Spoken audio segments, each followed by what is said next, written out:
araw pa lang tayo nagbabago. Ganyan. Ayoko na magbago kung ganyan pala. Ay, sandali, mga tolls. May nakitang dambuhalang buhaya sa may ilog, parang patay. Tara, makiatas na tayo. Parang pa lang eh. Pero tara, sakay tayo dito. Hindi na, magtatala ako sa Sa akin, mas malaki ang akin, no? Yan. Bye-bye, Lolo!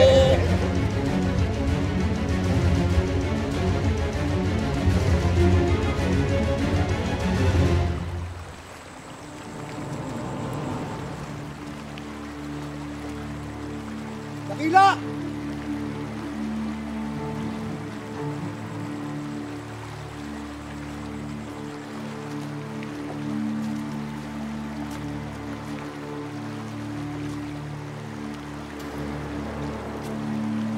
Dakila!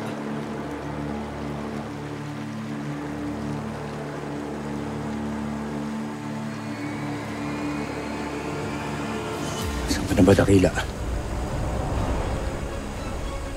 Sana ligtas ka.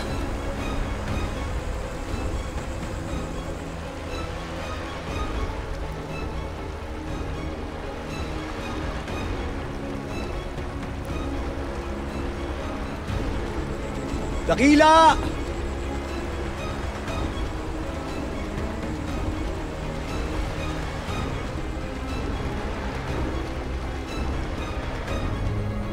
Ano nangyari doon, Tol?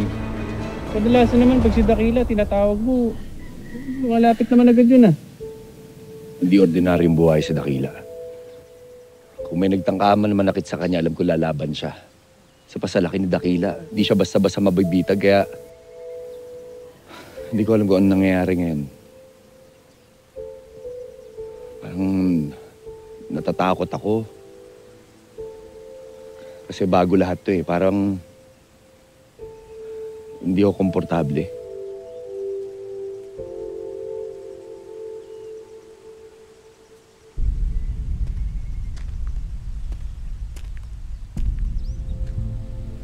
Ano, sabihin na ba natin?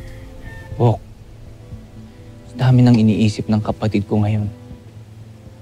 Sisihin niya sarili niya kapag nalaman niyang may epekto na yung pagkawala ng ugtaw. Alam mo naman yan. Oo. Pero si Dakila na to eh. Hindi yan matatahimik si Lolo.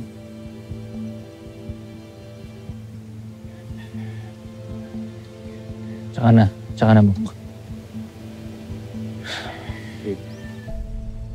Long, Tol, tanong-tanong na lang tayo sa mga tao kung may nakakita na kay Dakila.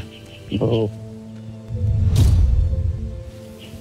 Di kayo si Bantay yung pinag-uusapan nila. Nasaan na kaya yung kaibigan kong buhaya? May ibibigay sana ko sa kanya eh. Nasaan ka na, kaibigang buhaya? May dala ako para sa'yo.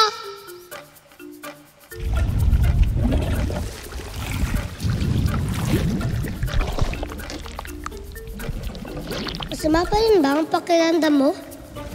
Nagdala akong lugaw para sa'yo. Ito kasi ang binibigay sa akin ni nanay pag may sakit ako. Kumakain ka ba nito? Pwede ba kitang hawakan sa ulo? Meron ka na bang pangalan? Kung wala, pwede ba kitang tawaging Bantay?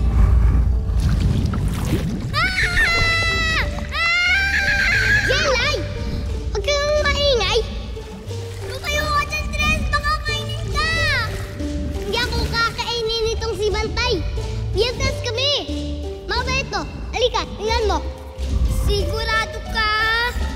Oo! Pero... Tres! Ano?